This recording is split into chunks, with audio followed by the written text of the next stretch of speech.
Et nous voici maintenant dans l'usine. Maintenant, on fait les essais de montage. Le client mesure d'abord la tension de la batterie lors de la réception de la batterie.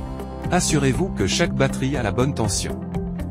Assurez-vous que le cordon de test rouge est placé sur le niveau positif et que le cordon de test noir est placé sur le niveau négatif.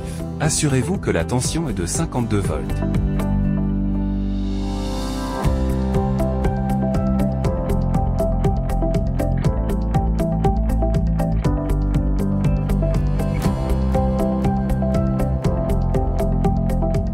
Maintenant que tous les tests de tension de la batterie sont terminés, passons à la deuxième étape de connexion de la médaille de bronze. Assurez-vous que les vis sont bien serrées. Connectez de la borne négative de la première batterie à la borne positive, connectez-vous ensuite un par un. Connectez la borne négative de la cinquième batterie à la borne positive de la sixième batterie, puis connectez-les l'une après l'autre. Connectez la borne négative de la 10e batterie à la borne négative B du boîtier haute tension.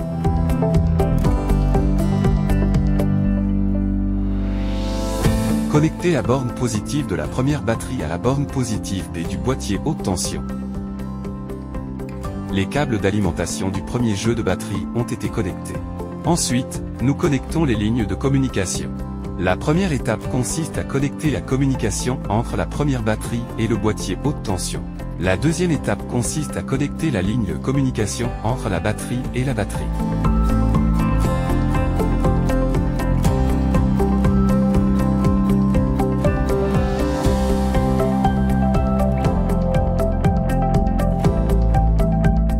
Voici la sortie positive du premier groupe de batterie connecté à la borne positive de l'armoire du bus de batterie. Celui-ci est connecté de la borne négative du boîtier haute tension à la borne négative de la boîte de jonction de la batterie. Il s'agit de la ligne de communication du premier groupe de batterie connecté au port de communication de l'armoire de jonction des batteries. C'est là que la borne positive du deuxième groupe de batterie est connectée à la borne positive de l'armoire du combineur de batterie. C'est là que la borne négative du deuxième groupe de batterie est connectée à la borne négative de l'armoire du combineur de batterie. Il s'agit du port d'alimentation et de communication du deuxième groupe de batterie connecté au port d'alimentation et au port de communication de l'armoire de jonction des batteries. Il s'agit de la communication entre l'armoire de fusion de batterie et l'onduleur.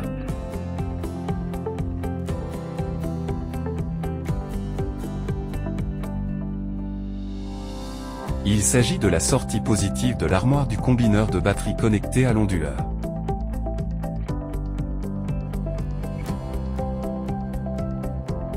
Il s'agit de la sortie négative de l'armoire du combineur de batterie connecté à l'onduleur.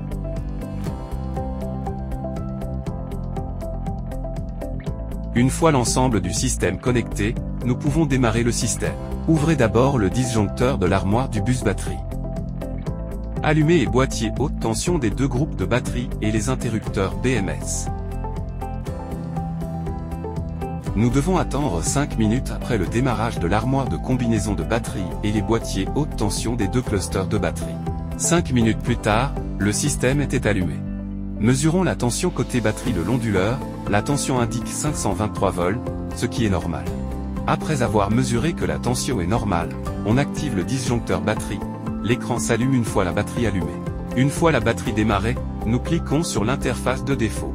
À ce moment-là, vous pouvez voir que le courant alternatif n'est pas connecté et qu'il y a un arrêt d'urgence.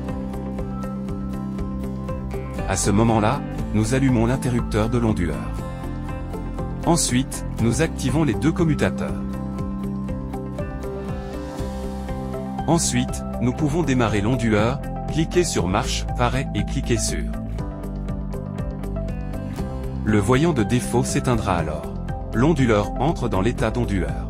Après le démarrage, l'onduleur entrera en état d'autotest et comptera à rebours pendant 60 secondes. Une fois l'autotest terminé, l'onduleur entrera dans l'état d'onduleur.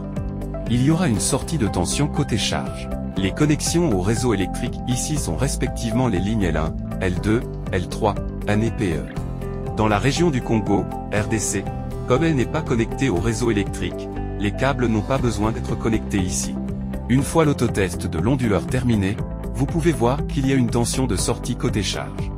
Connectez le câblage de charge ici, il s'agit respectivement des lignes L1, L2, L3, NEPE.